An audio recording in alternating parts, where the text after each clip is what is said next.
මේ ධර්ම දේශනාවේ මාතෘකාව හැටියට මම යොදාගන්න කල්පනා කළේ ධම්මපද පාළියේ සඳහන් වන තවත් උතුම් ගාථා රත්නයක්.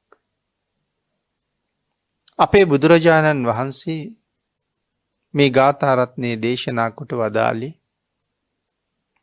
තිස්ස කියන භික්ෂූන් වහන්සේ අරමුණු කරගෙන. අචිරං වතයං කායෝ පටවින් අධිසෙස්සති චුද්ධෝ අපේත විඤ්ඤානෝ නිරත්තංව කලිංගර. මේ ගාථා රත්නයේ සරල තේරුම මේ කය ස්ථීර නැති කයක්. චිර පැවැත්මක් නැහැ.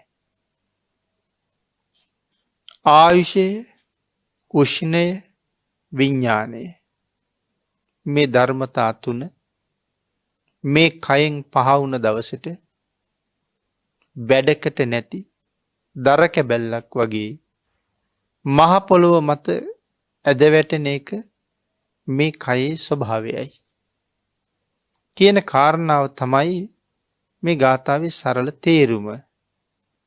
මේ වාගේ ගාථා රත්නයක් අපේ භාග්‍යතුන් වහන්සේ දේශනා කොට වදාළේ කොයි වගේ කාරණාවක් මුල් කරගෙනද? අපේ බුදුරජාණන් වහන්සේ වැඩ ඉන්න කාලේ මේ තිස්ස කියලා තරුණයෙක් බොහොම ශ්‍රද්ධාවෙන් පැවිදි වුණා. පැවිදි වෙච්ච තිස්ස ඊටාම ශ්‍රද්ධාවෙන් ශාසනික වත්පිළිවෙත්වල නිරත වුණා. පැවිදි නමත් තිස්සම තමයි. බොහොම ශ්‍රද්ධාවෙන් ශාසනික කටයුතු කරගෙන යන අතරේ මේ තිස්ස කියන භික්ෂූන් වහන්සේගේ ඇඟේ කුෂ්ඨ රෝගයක් හටගත්තා.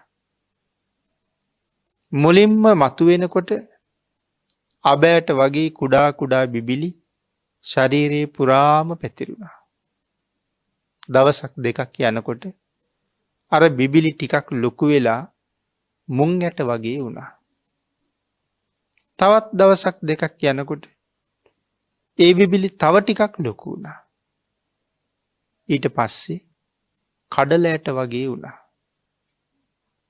තවත් ටිකක් ලොකු වෙලා දෙබර පළ වගේ වුණා. තවත් දවසක් දෙකක් ගත වෙනකොට නෙල්ලි ගෙඩි වගේ ලොකු වුණා. නෙල්ලි ගෙඩි වගේ ලොකු වෙච්ච මේ ගෙඩි බෙලි ගැටයක් තරමට ලොකු වුණා. බෙලි ගැට තරමට ලොකු වෙච්ච ගෙඩි සැරවි පිරීලා පුපුරලා ගියා. මුළු ශරීරයම දැන් තුවාලයක් වගේ. හැම තැනම මේ ගෙඩි ඔක්කොම පුපුරලා. නිරන්තරයෙන් සැරවි වෑහෙනවා. මේ භික්ෂූන් වහන්සේට තවත් අනුවර්ථ නාමයක් එකතු වුණා. ඒ තමයි මේ සැරවේ ගලන නිසා මේ ගලනවට කියනවා පුති. සැරවේ ගලනවා. ගත කියලා කියන්නේ ශරීරයට. සැරවේ ගලන ගතකින් යුක්තයි. ඒ නිසා පූති ගත්ත තිස්ස. නම තිස්සනේ. පූති ගත්ත තිස්ස කියන නමින් ප්‍රසිද්ධ වුණා. උන්වහන්සේට උපස්ථාන කරන්න බොහෝ භික්ෂූන් වහන්සේලා හිටියා. කවුරුවත් උන්වහන්සේ අත්හැරියේ නෑ. බොහෝම කැමැත්තෙන් උන්වහන්සේට ගිලන් උපස්ථානය කළා. හැමදාම නාවනවා, මනාව පිරිසිදු කරනවා, තුවාලවලට බෙහෙත් ගල්වනවා, දානි ටික පවා ළඟට සපයලා දෙනවා. හැම කටයුත්තක්ම කළා. මෙහෙම ටික දවසක් ගෙවෙනකොට තිස්ස හාමුදුරුවන්ගේ ශරීරයේ ඇටකෝටු බිඳෙන්න පටන් ගත්තා. හැම තැනම ඇටකෝටු කැඩෙනවා. දැන් නැගිට්ටවන්නත් බෑ. ඔසවගෙන අරන් යන්නත් බෑ. ආපහු හාන්සි කරවන්නත් බැරුව යනවා නැගිට්ටවහම. මොකද එතකොට වේදනාවයි සීකඩ ඇටකෝටු කුඩු වෙලා. දැන් තවත් උපස්ථාන කරන්න විදිහක් නෑ. ඉතින් ගෙනියන්න නාවන්න නැගිට්ටවන්න මොකවත් කරන්න බෑනි. ඉතින් ඒ නිසා දැන් උපස්ථාන කරන අයත් අසරණයි. නැගිට්ටවන්න හැදුවොත් ඔසවන්න හැදුවොත් උන්වහන්සේට දැනෙන වේදනාව ඉතාම ඉහළයි. ඒ නිසා උපස්ථාන කරන භික්‍ෂූන් වහන්සේලත් උන්වහන්සේ අත්හැරල දැම්ම. වෙන කළ යුතු දෙයක් නැති නිසා. දවසින් දවස අර තුවාලවලින් බොහෝසේ සැරවි ගලනවා. ඇඳගෙන ඉන්න සිවුරු සම්පූර්ණයෙන් සැරවවලින්ම තෙත්වෙලා. ඒ සිවුරු ඇඟට ඇලිලා ඇඳේ තිබුණ වස්ත්‍රවලට මේ සිවුරු ඇලිලා ඇතිරිලිවලට. බොහෝම දුකසේ උන්වහන්සේ අර යහනට වෙලා ජීවිතය ගත කරනවා. අපේ බුදුරජාණන් වහන්සේ මහා කරුණා සමාපත්තියෙන් එදා ලෝක ධාතුව බලන වෙලාවේ මේ තිස්ස හාමුදුරුවන්ව දැක්කා. භාග්‍යවතුන් වහන්සේ කල්පනා කළා තිස්සට මම මුණ ගැහුණොත් තිස්සට කිනම් ප්‍රයෝජනයක් ලැබෙයිද. භාග්‍යවතුන් වහන්සේ දන්නවා භාග්‍යවතුන් වහන්සේ නැවත මුණ ගැහුණොත් මේ තිස්ස භික්ෂුව රහත් වෙනවා කියලා. ඒ තරම් සසර ලොකු වාසනා සම්පත්තියක් තියෙනවා. පෙර සම්පූර්ණ කරගත්ත බොහෝ කුසල් තියෙනවා. භාග්‍යවතුන් වහන්සේ එදා තිස්ස හාමුදුරුවන්ගේ කුටියට වැඩියා. වැඩම කරලා මුළු තැන්ගෙටත් වැඩියා. භාජන අරගෙන වතුර උණු කෙරුවා. වතුර ටික උණු වෙනකොට තිස්ස හාමුදුරුවන්ගේ කුටියට වැඩලා සැතපීලා ඉන්න ඇඳ එක පැත්තකින් භාග්‍යවතුන් වහන්සේ එසෙව්වා. මේ ඔසවන්න ලෑස්ති වෙනකොට ගන්නකොට භික්ෂූන් වහන්සේලා වැඩලා ස්වාමීනි අපි ඇඳ ගන්න කියලා භික්ෂූන් වහන්සේලා ඇඳ ඔසවගත්තා. ගිනිහල් ගේ ළඟට අරගෙන ගිහිල්ලා ඇඳ එතන තියලා බුදුරජාණන් වහන්සේ ගෙන්ව ගත්තා රෙදි හෝදන ඔරුවක්. රෙදි හෝදන ඔරුවක් කියලා කියහම දැන් ඉස්සර එහෙම තිබිලා තියෙනවා. කැඳ ඔරුව අපි අහලා තියෙනවා. මනාව සකස් කරලා පිරිසිදු කරලායි තියෙන්නේ. සංඝයා දහස් ගණන් වැඩ ඉන්නවා සමහර තැන්වල. දායකයෝ කැඳ හදාගෙන ඇවිල්ලා අර ඔරුවට දාලා යනවා. ඊට පස්සේ සුදුසු පරිදි භික්ෂූන් වහන්සේලා කැඳ වළඳනවා. පඬු ඔරුව සිවුරු වලට පඬු පොවන ඔරුවක් තිබුණා. ඒකට අවශ්‍ය කහට වර්ග පොතු තම්බලා පල් කරලා ලබාගත්ත කහට ඒ ඔරුවට දාලා පස්සේ සුදු වස්ත්‍ර තැන තැන එකතු කරලා අරගත්ත වස්ත්‍ර සිවුරු මහලා මේ කහට එකට දානවා. ඒකට කියනවා පඬු ඔරුව කියලා. ආන් ඒ වාගේ නාගන්න පැන් දාගන්නත් එහෙම ඔරු තිබ්බා. අපිට අද නාන බේසමක් තියෙනවා. එදා නාන ඔරුවක් තිබ්බා. ඒ ඔරුවක් ගෙන්නගෙන ඒකට උණු වතුර දාලා තිස්ස හාමුදුරුවන්ගේ සිවුර ගලවලා උණු වතුරේ හොඳට පොඩි කර කර හේදුවා. සිවුර හෝදවලා සිවුර මිරිකලා වැන්නුවා. අපේ භාග්‍යවතුන් වහන්සේ තිස්ස හාමුදුරුවන්ව හොඳට නෑවුවා. තිස්ස හාමුදුරුවන්ගේ හැම තුවාලයක්ම මනාව පිරිසිදු කර කර නෑවුවා. දැන් නාවලා ඉවර වෙනකොට සිවුර වේලිලා සිවුර ගෙනල්ලා දෙකට නමලා සිවුර අන්දවල අඳන සිවුර ගලවලා ඒකත් හෝදලා වැනුවා. ටික වෙලාවකින් ඒ වස්ත්‍රයත් වේලුණා. නැවත අඳනේ අන්දවල සිවුර පොරෝලා ඇඳත් පිරිසිදු කරලා තිස්ස හාමුදුරුවෝ ඇඳේ සතපෝලා නැවත වතාවක් කුටියෙන් තිබ්බා. කුටියත් පිරිසිදු කළා. ශරීරයේ පිරිසිදු වුණ නිසා දැන් ශරීරයට තියෙන පුදුම සැහැල්ලුවක්. කුටියත් පිරිසිදුයි, ගතත් පිරිසිදුයි. දැන් හිතටත් පුදුම සැහැල්ලුවක් දැනෙනවා. අන්න ඒ වෙලාවේ තමයි අපේ භාග්‍යතුන් වහන්සේ මේ ගාථා රත්නය දේශනා කොට වදාළේ. අචිරං වතයං කායු. මේ කය චිර පැවැත්මක් නෑ. අචිරං.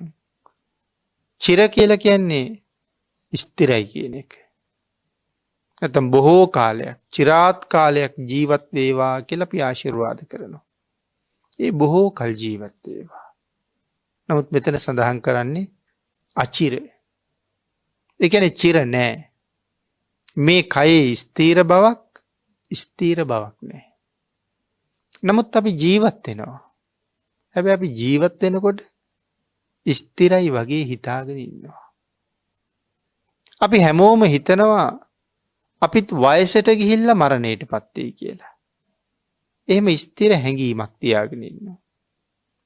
ඒ නිසා කරගත යුතු බොහෝ දේවල් පසුවට කරන්න කල් තියෙනවා. කුසල් දහම් රැස් කරන දේවල් පස්සේ කරන්න කල් තියෙනවා. නමුත් භාග්‍යතුන් වහන්සේ නම් දේශනා කළේ අජ්ජේව කිච්ඡං ආතප්පං කෝජඤ්ඤා මරණං සුවේ. මේ මරණය හෙට මම හොයාගෙන එන්නේ නෑ කියලා කියන්න පුළුවන්ද? ආන්ගේ කියන්න බැරි නිසා අද කළ යුතු දේවල් අදම කරන්න. අජ්ජේව කිච්ඡං ආතප්පං කෝජඤ්ඤා මරණං සුවේ. සුවේ කියන්නේ පාලියෙන් හෙට. කවුද දන්නේ හෙට මැරෙයිද කියලා. එහෙම දේශනා කළා එක තැනක. එහෙනම් මේ කයට ස්ථීර පැවැත්මක් නැහැ.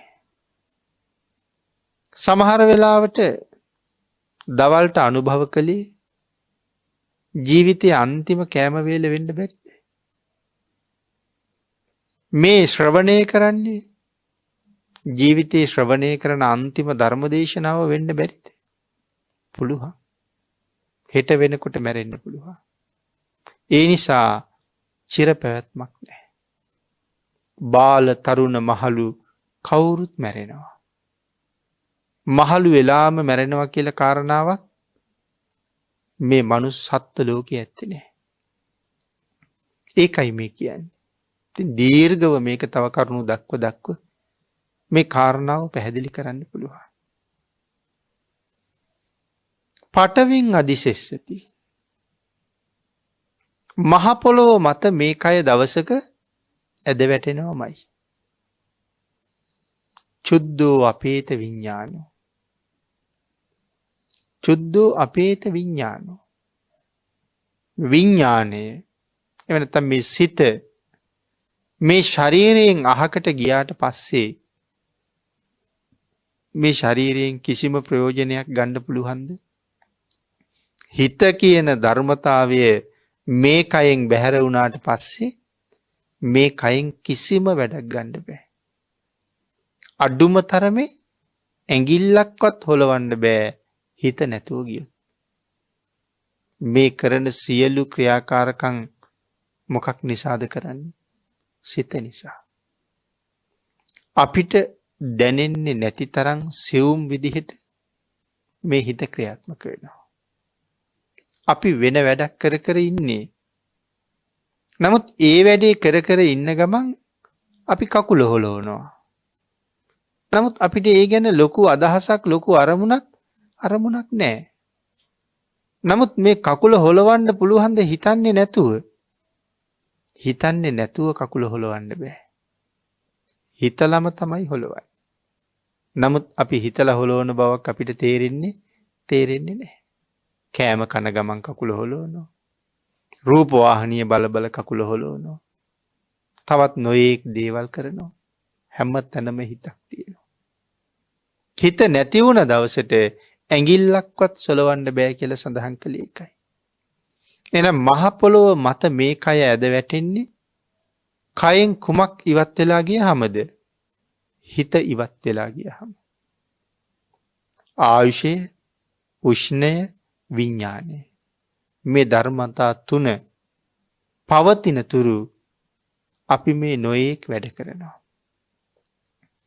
මහ පොළොව මත ඇද වැටෙනකොට කොයි වගේ කියලා සඳහන් කළාද? වැඩකට ගන්න බැරි දර කැබැල්ලක් වගේ. අස්තීර වූ කයක්.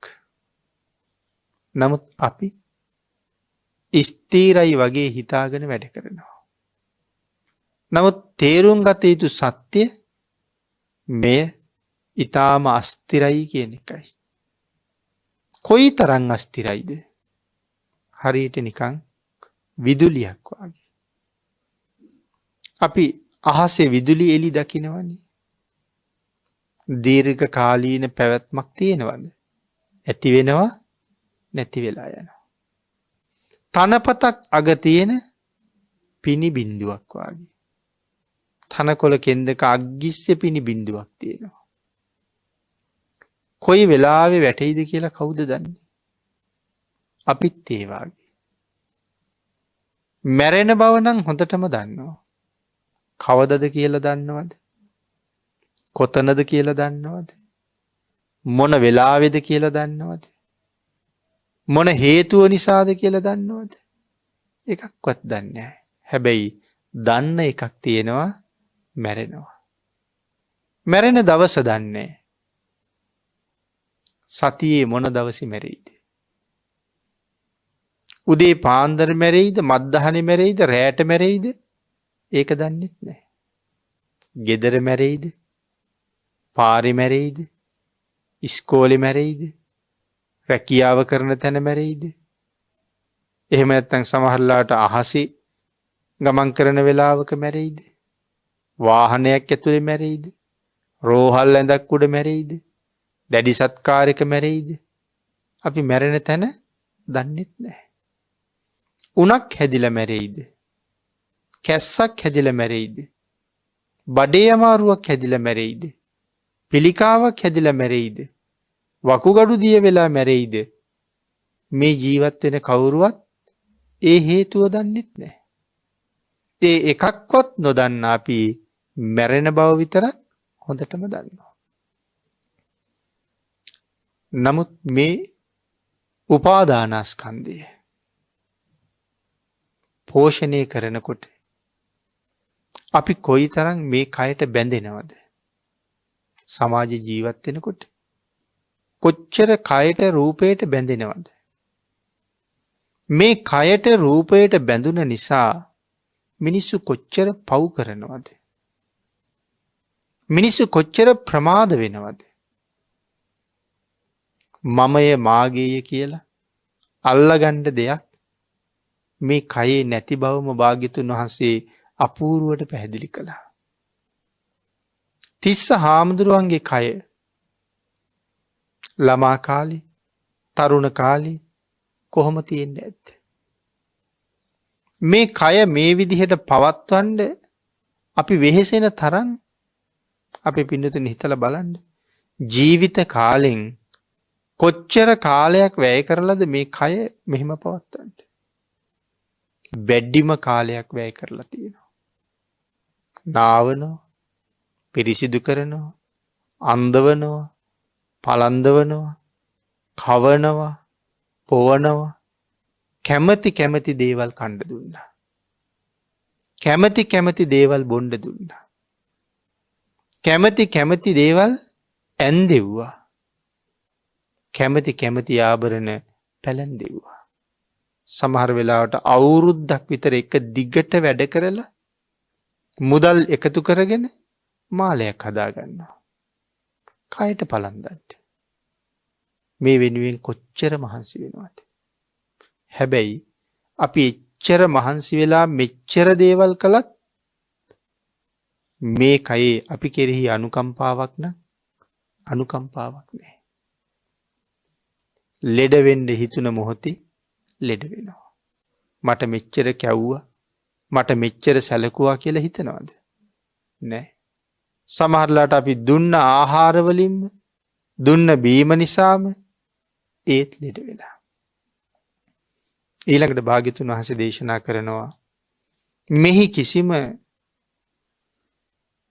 ස්ථිර දෙයකුත් නෑ වගේම ප්‍රියමනාප දෙයකුත් නෑ. මේ කය හරීම පිළිකුල් සහගතයි. කේමා බිසවටත් ඔය ගැන අපූර්වට පැහැදිලි කළා. සිරිමා මරණයට පත් වුණාට පස්සෙත් ඒ ගැන භාග්‍යතුන් වහන්සේ මැනවින් පැහැදිලි කළා. පූතිගත්ත තිස්ස හාමුදුරුවන්ටත් ඒ කාරණාව හොඳටම දේශනා කළා. හරි පිළිකුල් මේකයි. කොහොමද හැදිලා තියෙන්නේ? ඇටකෝටු 300ක්. නහරවැල් 900ක්. රෝමකූප 99000ක් කියලා සඳහන් කරන්නේ. ඇටකෝටු ටික එකතු කරලා 900ක් නහරවැල් වලින් බැඳලා ඒ හැම ඇටකෝටුවක් ගානෙම මොනවද එකතු කරලා තියෙන්නේ? මස් එකතු කරලා තියෙනවා. අපිට දැන් එක ඇටකෝටුවක්වත් පේන්නේ නැන්නේ. 300ක් ඇටකෝටු තියෙනවා කියලා කීවට එකක්වත් කොතනින්වත් පේන්නේ නැහැ. හේතුව ඒ හැම ඇට කෑල්ලක් වටේටම මස් එතිලා තියෙනවා. මස් මාංශ කපන වෙලාවටත් බලන්නකෝ. අපි ඕන තරම් ඇටකෝටු කපනවා. ඒ හැම වෙලාවෙම දකිනවා මස් ඇතුලේ තමයි ඇටකෝටුව තියෙන්නේ. එහෙනම් මේ හැම ඇටකෝටුවක්ම වහගෙන මස් තියෙනවා. දැන් අපිට එහෙම පාරේ යන්න පුළුවන්ද? දැන් මිනිස්සයා ඉන්නවා. හැම තැනම මාංශය තියෙනවා. පාරේ යනවා නම් කෙවිතක් ගන්න වෙනවා. එයි සුනකයෙක් දැක්කොත් එයත් දුවගෙන එනවා මස් ටික ගලවලා ගන්න. කපුටෙක් දැක්කොත් ඒගොල්ලොත් කොටනවා. උකුස්සෙක් දැක්කොත් ඒගොල්ලොත් කොටනවා. මොකටද? මස් කඩා ගන්න. ඒ වුණාට දැනුත් එහෙම ලොකු කරදරයක් තියෙනවද? දැන් පාරේ ගියාට එච්චර ලොකු කරදරයක් නැහැ. හේතුව අර මස් ටික වහලා අමු හමක් පොරවලා තියෙනවා. දැන් එතකොට අපි හැමෝගෙම පේන්න තියෙන්නේ ඒ පොරවලා තියෙන හම. හැබැයි බොහොම ස්වල්ප වශයෙන් හම ගැලවුණොත් අපිට පේනවා ඇතුලේ තියෙන මාංශය. වහලා හමක් පොරවලා තියෙනවා. ඇතුලේ තවත් නොයේක් දේවල් තියෙනවා. හරි පිළිකුල් සහගතයි. ලේ තියෙනවා, සෙම තියෙනවා, සැරව තියෙනවා, නොයේ කිව්වා. දි รา පත් වෙච්ච දේවල්, නොදිරපු දේවල්. අභ්‍යන්තරයේ කුහරය තුලත් මොනතරම් අපවිත්‍රද කියන කාරණාව දීර්ඝව විස්තර කළොත් බොහෝ කාලයක් ඕනේ. ඒ නිසා මේ විදිහට කෙටියෙන් සඳහන් කළොත් පින්නතුනි අපේ ශරීරයේ බඹයක් පමණ. ඒ බඹයක් පමණ ශරීරයේ සෑහෙන ප්‍රමාණයක් උසට තියෙන අපේ පාද දෙක. ශරීරයේ කඳ කොටස තියෙන්නේ අඩි 3ක් විතර ප්‍රමාණයක්. මේ කාරණාව හිතන්නකෝ. බොහෝම රසට, ඊටාම සුවඳට අපි කෑම පිළියෙල කරනවා. ඒ සුවඳ දැනුණාම සමහර වෙලාවට කෑම කන්නේ නෑ කියලා හිතාගෙන හිටපු කෙනෙකුත් කෑම ටිකක් කනවා. මොකද ආහාර රුචිය ඇති කෙරෙව්වා ඒ සුවඳ. ඊටාම කැමති ඒක අනුභව කරන්න. මේ මුඛයෙන් ඇතුල් කරලා මේ ශරීරයේ ඇතුලෙන් අඩි 3ක් විතර ගමන් කරලා බහැරට මුදා හරිනකොට ඒ ආහාරයට වෙලා තියෙන දේ ආපහු බලන්නවත් කැමතිද අපි හැරිලා? මල පහ කරලා හැරිලා බලන්නවත් කැමති නෑ. දැන් බාන්නකෝ මේසේ උඩ තියෙනකොට තිබුණ සුවඳ මේ අඩි 3ක් විතර මේ කඳ හරහා ගමන් කරලා බැහැරට යනකොට පරම පිළිකුල් තත්ත්වයට පත් වෙලා. දුර්ගන්ධයත් එක්ක පිට වෙලා යනවා. එතකොට දැන් තේරෙනවා අභ්‍යන්තරේ කොහොම ඇද්ද කියලා. හරියට මිනිහෙක් ඇවිදිනවා කියලා කියන්නේ වැසිකිළියකුයි කැසිකිළියකුයි දෙකම යනවා වගේ. ඇවිදින වැසිකිළියක් වගේ. මොකද ශරීරයේ තියෙන මහාන්ත්‍රයේ අග කෙරවලේ අඟල් 10ක විතර ප්‍රමාණය සම්පූර්ණයෙන් එකතු වෙන්නේ මොනවද? මල පහ. බහිශ්‍රාවය කරන්න අවශ්‍ය දේවල් ක්‍රමක්‍රමයෙන් එකතු වෙනවා. පිරුණට පස්සේ අස් කරන්න සිද්ධ වෙනවා. වකුගඩු වලින් පෙරිලා ගිහිල්ලා ලේ ආදී තියෙන සියලුම අපද්‍රව්‍ය මුත්‍රාශය කරා එකතු වෙනවා. බැහැර කරන්න අවස්ථාව එනකන් අපි දරාගෙන ඉන්නවා. එහෙනම් මේ මොහොතත් එහෙමයි. එහෙමනම් වැසිකිළියකුයි කැසිකිළියකුයි වගේ කියලා කීවට කිසි වරදක් නැහැ. ඇවිදින වැසිකිළියක්. ඇවිදින කැසිකිළියක්. මේ කරුණු භාග්‍යතුන් වහන්සේ මෙහෙම පැහැදිලි කළා බිම්බිසාර මහරජුරුවන්ගේ අග බිසවට. කේමා බිසවට. එහෙම පැහැදිලි කරලා අන්තිමට අහනවා කේමාවෙනි මේ ලෝකේ ජීවත් වෙන අඥාන පුද්ගලයන්ගේ එකම පැතුම මේ කහල් ගොඩද කියලා. බලන්න ජීවිතේ කොච්චර දේවල් හිතන්ඩ භාග්‍යතුන් වහන්සේගේ මේ වචන දෙක තුන ඇතුලේ තියෙනවද කියලා. අඥානයාගේ එකම පැතුම මේ කහල් ගොඩද කියලා අහන්නේ. එහෙමනම් භාග්‍යතුන් වහන්සේගේ දේශනාවට අනුව මේ අඥාන පුද්ගලයෝ මේ කය වෙනුවෙන් කොච්චර ඇන කොටා ගන්නවද? එක කාන්තාවක් වෙනුවෙන් සමහර වෙලාවට 3-4 දෙනෙක් ගහමරා ගන්නවා. 7-8-10 දෙනෙක් ගහමරා ගන්නවා. තව සමහර පුද්ගලෙක් තවත් කාන්තාවක් නිසා තමන්ගේ බිරිඳත් මරලා, තමන්ගේ දරුවොත් මරලා, සමහර අය අම්මා තාත්තත් මරලා, සමහර කාන්තාවොත් එහෙමයි. එක පුද්ගලයෙක් නිසා ස්වාමියාත් මරලා, මව්පියන්ටත් කරදර කරලා. සමහර අය ඊටාම කුඩා දරු කිසිම හිතක් පපුවක් නැතුව දාලා තවත් කෙනෙක් එක්ක යන්න ගිහිල්ලා. එතකොට ඒ පැතුම අර කහල් ගොඩමයි. කරුණාව, මෛත්‍රිය, දයාව කියන ධර්මතාවයන් ජීවිතෙන් ඈතටම ගිහිල්ලා. ඒ උතුම් ගුණ ධර්ම පසෙක තියලා මේ දිරණ කුණු වෙන මොහොතක් ගානේ නැසෙන කයක් පිටිපස්සේ ගිහිල්ලා. ස්වාමියාත් දාලා, දරුවොත් දාලා, මව්පියොත් දාලා මේ යන අතරේ අර පුද්ගලයා මැරුණොත් තමන්ට වෙන්නේ මොකක්ද කියන කාරණාවවත් හිතලා නැහැ. මේ විදිහට කරුණු දක්වමින් අපේ භාග්‍යතුන් වහන්සේ මේ ගාථා රත්නය දේශනා කරලා ඉවර වෙනකොට තිස්ස හාමුදුරුවෝ සව් කෙලෙස් නැසලා රහත් වුණා. පින්නතුනි භික්ෂූන් වහන්සේලා පස්සේ දවසක බුදුරජාණන් වහන්සේගෙන් ඇහුවා ස්වාමීනි මෙච්චර දුක් විඳලා අපවත් වෙච්ච තිස්ස කොහෙද ඉපදුනේ කියලා. බුදුරජාණන් වහන්සේ දේශනා කළා මහණෙනි තිස්ස අපවත් උනේ නැහැ. තිස්ස පිරිනිවන් පෑවා. පිරිනිවන් පෑවා කියලා කියන්නේ ආයේ කවදාවත් උපදින්නේ නැහැ කියන එකයි. මැරුණොත් උපදිනවා. අපවත් වුණොත් උපදිනවා. තව ඉතින් අපි යෝකට කියන තව නම් ගොඩක් තියෙනවා. ස්වර්ගස්ත වුණා කියනවා. කාලක්‍රියා කළා කියනවා. කලුරිය කළා කියනවා. අභාව ප්‍රාප්ත වුණා කියනවා. දිවංගත වුණා කියනවා. මේ කෝක වුණත් නැවත වතාවක් උපදිනවා. පිරිනිවන් පෑවොත් විතරක් අය උපදින්නේ නැහැ. එතකොට තිස්ස භික්ෂුව පිරිනිවන් පෑවා. භික්ෂූන් වහන්සේලාට ඇති වුණා ප්‍රශ්නයක්.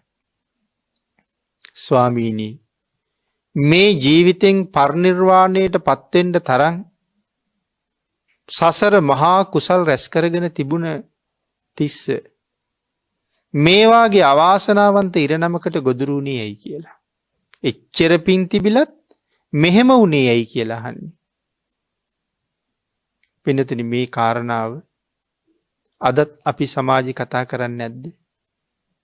සමහර කෙනෙක් තරුණ අවදියේ මැරිලා. අපි හැමෝම බොහෝම කම්පාවට පත් වෙනවා. වැඩිහිටියෙක් මැරුණා කියනවට වඩා ළමයෙක්, තරුණයෙක්, තරුණියක් මැරුණා කියලා කියහම අපේ හිතේ කම්පාව වැඩි. සමහර වෙලාවට කියනවා මේ ජීවිතේ නම් කුරා කූඹියෙකුටවත් කරදරයක් කළේ නැහැ. බොහෝම හොඳට ජීවත් වුණා. සිල් සමාදන් වුණා, දන් දුන්නා, වැඩිහිටියන්ට සැලකුවා. දකින්න කෙනෙකුට නමුත් ඔළුව පාත් කරලා කතා කළා. බොහෝම හොඳට ජීවත් වුණා. එහෙම අයටත් මෙහෙම වෙන්න පුළුවන්ද කියලා සමාජයයි කතා කරනවා, අපිට ඇහෙනවා. එතකොට අපිට ඇති වුණ ඒ ප්‍රශ්නේ වර්තමානයේ අයට විතරක් තියෙන ප්‍රශ්නයක්ද? නෑ පින්නතුනි, මේ කතාවෙන් පේනවා ඒක හුඟක් පරණ ප්‍රශ්නයක් කියලා. අර හාමුදුරුවරු බුදුරජාණන් වහන්සේගෙන් ඇහුවෙත් ඒකනේ. මේ ජීවිතේ රහත් වෙන්න තරම් පින් තිබිලත් මෙහෙම වෙන්න පුළුවන්ද? බුදුරජාණන් වහන්සේ දේශනා කළා, මහණෙනි, සංසාරේ කරගත්ත කර්මය, තමන් කරගත්ත කර්මය තමන්ම විඳවන්න ඕනේ. එහෙනම් තිස්සත් සංසාරේ කරපු කර්මයක් තමයි මේ අන්තිම ආත්ම භාවයේ අවසාන කාලෙ ගෙවල දෙන්නේ කියලා. භික්ෂුන් වහන්සේලා ඇහුවා, ස්වාමීනි, ඒ කර්මය මොකක්ද කියලා. අතීත කතාව දේශනා කළා. කාශ්‍යප බුදුරජාණන් වහන්සේ ලෝකෙ පහළ වෙලා වැඩ ඉන්න කාලේ මහණෙනි, මේ තිස්ස වැද්දෙක්, කුරුළු වැද්දෙක්. තැන තැන වල ගිහිල්ලා දැල් දාලා කුරුල්ලෝ අල්ලලා ප්‍රභූවරුන්ට විකුණනවා. කුරුල්ලෝ ඇති කරන්න කැමති අය ඉන්නවනේ. ඒගොල්ලන්ට කුරුල්ලෝ විකුණනවා. විකුණලා ඉතුරු වෙන කුරුල්ලෝ මරනවා මස් සඳහා.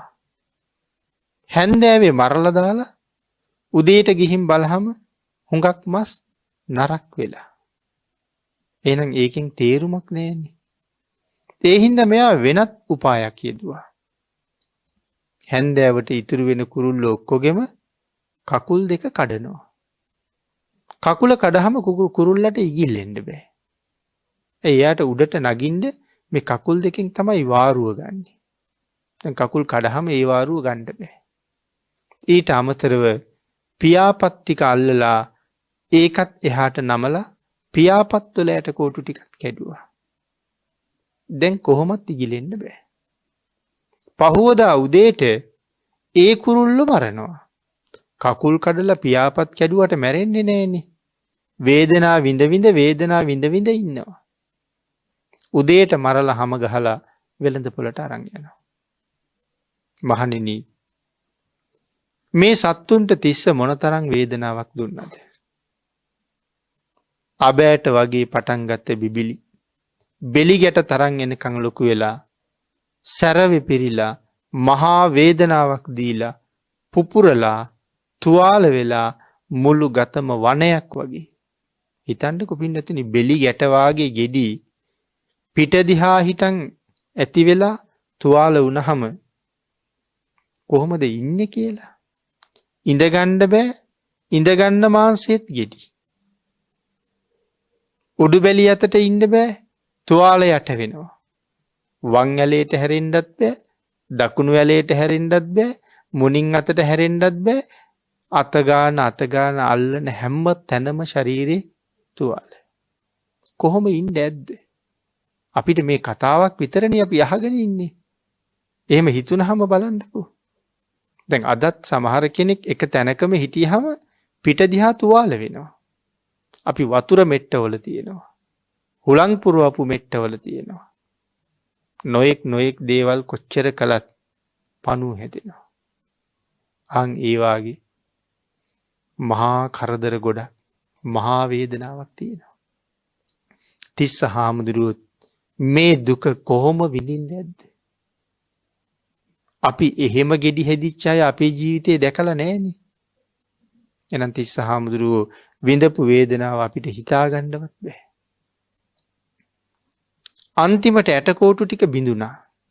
අර පක්ෂීන්ගේ ඇටකෝටු කඩපු නිසා. වේදනාව විඳලා අන්තිමට රහත් වුණා. භාග්‍යතුන් වහන්සේ මුණ ගැහිච්ච නිසා. ඒකට කුසල කර්මයක් තිබුණා. සසර කරපු බොහෝ පින් තියෙනවා. ඒකට එකතු වුණ තවත් සම්දිස්ථානයක් තිබුණා. මේ වැද්දා කවදාවත් දන් දීලා නැහැ. එක දවසක් ගෙදර කුරුළු මස් උයලා තිබ්බා. වැද්ද කල්පනා කළා රහතන් වහන්සේ නමක් පිණ්ඩපාතේ වඩිනවා දැකලා අනේ මම කවදාවත් දානයක් දීලා නැහැ. අද නම් ගෙදර රසට බතුත් මසුත් උයලා තියෙනවා. භික්ෂුන් වහන්සේ නමක් පිණ්ඩපාතේ වඩිනවා. අද දානයක් දෙන්න ඕන කියලා හිතලා උන්වහන්සේට ආරාධනා කරලා වැඩමෝලා කුරුළු මාංශත් එක්ක දානයක් පූජා කළා. පූජා කරලා ප්‍රාර්ථනාවක් කළා ස්වාමීනි ඔබ වහන්සේගේ ජීවිතේ යම් උතුම් ඵලයක් ඔබ වහන්සේ ලබලා තියෙනවා නම් ස්වාමීනි මටත් දවසක ඒ අති උතුම් ඵලය ලැබේවා කියලා. උන්වහන්සේ රහතන් වහන්සේ නමක්. එහෙනම් මටත් ඒ රහත් ඵලය ලැබෙන්න ඕන කියලානේ කිව්වේ. ආන් ඒ කුසල කර්මයක් හේතු වෙලා තමයි භාග්‍යතුන් වහන්සේගේ දේශනාව අවසන් වෙනකොට රහත් වෙන්නේ. පින්නතුනි මේ කාරණාව එහෙම සිහිපත් කරලා දැන් අපි සඳහන් කළා ස්ථීර නෑනේ මේ කය. චිර නෑ. එහෙනම් අපි හැමෝගෙම කය එහෙමයි. එහෙනම් අපි විසින් මොනවද කළ යුත්තේ? ලැබිලා තියෙනවා ශ්‍රේෂ්ඨ මනුස්ස ජීවිතයක්. මනුස්ස ජීවිතයේ ශ්‍රේෂ්ඨත්වයේ බණ දහම් වලින් ඕන තරම් අහලා තියෙනවා. දුර්ලභ බව ඕන තරම් අහලා තියෙනවා. ඒ සා දුර්ලභ ජීවිතයක් ලැබිලා තියෙනවා. ඒ ලැබුණ දුර්ලභ ජීවිතය මනාව අලංකරණය කරලා තියෙනවා. මොකක්ද? සම්මා දිට්ඨිකව ඉපදෙන්න ලැබිච්ච එක. බෞද්ධ පරිසරයක ඉපදිච්ච එක. පව කියලා දෙයක් ලෝකේ තියෙනවා. පින කියලා දෙයක් ලෝකේ තියෙනවා. හොඳ නරක කියලා දෙයක් ලෝකේ තියෙනවා. ඒ කාරණාව මනාව අපිට බුදුරජාණන් වහන්සේ දේශනා කරලා තියෙනවා. මේ ලෝකේ ඉපදිලා ඉන්න හැමෝම පව්පින් පිළිගන්නවද?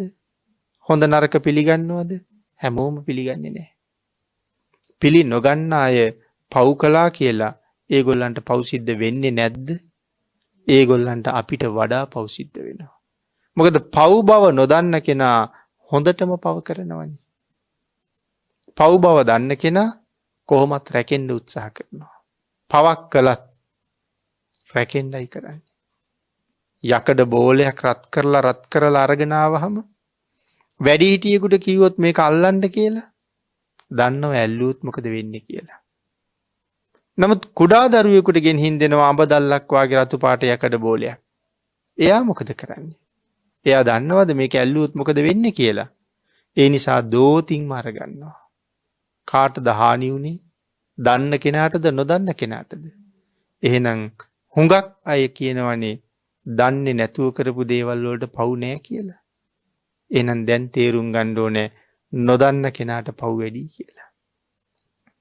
අපේ බුදුරජාණන් වහන්සේ අපිට පිහිට වෙලා තියෙන හැටි, පිහිට වෙන හැටි අපිට තේරෙන්නේ නැහැ පින්වතුනි. භාග්‍යතුන් වහන්සේගේ සරණ නැද්ද අපිට? තියෙනවා. හැබැයි ඒක තියෙන්නේ අපි හිතන තැනක නෙමෙයි. සමහර කෙනෙක් මල් පූජා කරලා බෝධි පූජා කරලා මහා ලොකු ඵලයක් බලාපොරොත්තු වෙනවා. ලැබෙන්නේ නැත්තේ නෑ. නමුත් අපිට ඒ ඵලය කවදා හරි හොඳටම ලැබෙනවා. පිහිට වෙන හැටි අපි හිතන්නේ නැති තැනක තියෙනවා කිව්වේ. චත්තමානවක අහලා තියෙනවා හැමෝම. ගුරු ගෙදර ගිහිල්ලා ශිල්ප ඉගෙනගෙන සියල්ල අහවර කරලා තමන්ගේ ගෙදර ආවා ගුරු පඬුරු ගෙනියන්න. ගුරු පඬුරු අරගෙන පහුවදා උදේ ආපහු ගුරු ගෙදර යනවා. චත්තමානවක ගුරු පඬුරුත් අරගෙන යන බව දැනගත්ත හොරු මග සැලස්මක් හැදුවා චත්තව මරලා මුදල් ටික පැහැර ගන්නට. ඒ බව චත්තමානවක දන්නවද? අම්මා තාත්තා දන්නවද? ගුරු ගෙදරින් දන්නවද? කවුරුවත් දන්නේ නැහැ. නමුත් ඒක භාග්‍යතුන් වහන්සේ දන්නවා. භාග්‍යතුන් වහන්සේ චත්තට අනුකම්පා කරලා මගට වැඩියා. චත්ත කියන්නේ බෞද්ධයෙක් නෙමෙයි. දැන් එයා හොඳට ඉගෙනගෙන ඉන්නේ. නමුත් බුදුරජාණන් වහන්සේ දැකලා භාග්‍යතුන් වහන්සේ ළඟට ආවා. ටික වෙලාවක් කතා කළා. බුදුරජාණන් වහන්සේ අහනවා චත්ත ඔබ තෙරුවන් සරණ ගිහිල්ලාද කියලා. නෑ කීවා. ස්වාමීනි මං තෙරුවන් සරණ ගිහිල්ලා නෑ. මං තෙරුවන් ගැන දන්නෙත් නෑ. ඔය කියන තෙරුවන් සරණ ගියහම මට ලැබෙන ලාභෙ මොකද්ද කියලා ඇහුවා. භාග්‍යතුන් වහන්සේ ලැබෙන ලාභය ගාථා 3කින් කියලා දුන්නා. පුංචි දරුවෝ ඉඳලම ඒ ගාථා 3 දන්නවා. තුනුරුවන් ගුණාන්තර්ගත ගාථා 3. චත්තට ගොඩාක් සතුටුයි. චත්ත තෙරුවන් සරණ ගියා. චත්ත භාග්‍යතුන් වහන්සේට වැඳලා ගුරු ගෙදර යන්න පිටත් වුණා. බුදුරජාණන් වහන්සේට කියන්න තිබුණේ නැද්ද චත්ත යන්න එපා. අද මරණය ළඟයි. මග මරණේ තියෙනවා කියලා. නමුත් චත්තට එහෙම කීවද? කීවේ නෑ. චත්ත තිසරණෙහි පිහිටවල භාග්‍යතුන් වහන්සේ වැඩියා. මගදී චත්ත මැරුවා. මුදල් ටික පැහැර ගත්තා. චත්තට අර ඉගෙනගත්ත දේවල් වලින් වැඩක් වුණාද? කිසිම වැඩක් නෑ. චත්ත මැරිලා කොහෙද ගියේ? චත්ත දිව්‍ය ලෝකෙ ගියා. පස්සේ භාග්‍යතුන් වහන්සේ මුණ ගැහෙන්න එනකොට චත්තගේ දේහය ආදාහනය කරනවා. චත්තගේ මව්පියෝ ඇහුවා ස්වාමීනි කවුද මේ කවදාවත් දැකලා නැති ලස්සන පිරිසක් චත්තත් එක්ක ඇවිල්ලා. චත්ත මානවක පෙන්නලා භාග්‍යතුන් වහන්සේ දේශනා කරනවා අර දරසෑයේ දැවෙන්නේ මොහුගේ දේහය කියලා. එතන හිටපු 10 ගාණක් දෙන ඇහුවා ස්වාමීනි අපේ පුතා මෙතෙන්ට ගියේ කොහොමද කියලා. කරුණු කියහම විශාල පිරිසක් තෙරුවන් සරණ ගියා. එහෙනම් පින්නතුනි අපි ඉගෙනගත්ත දේට වඩා හොයාගත්ත දේට වඩා භාග්‍යතුන් වහන්සේ සරණ යන එක කොච්චර වටිනවද?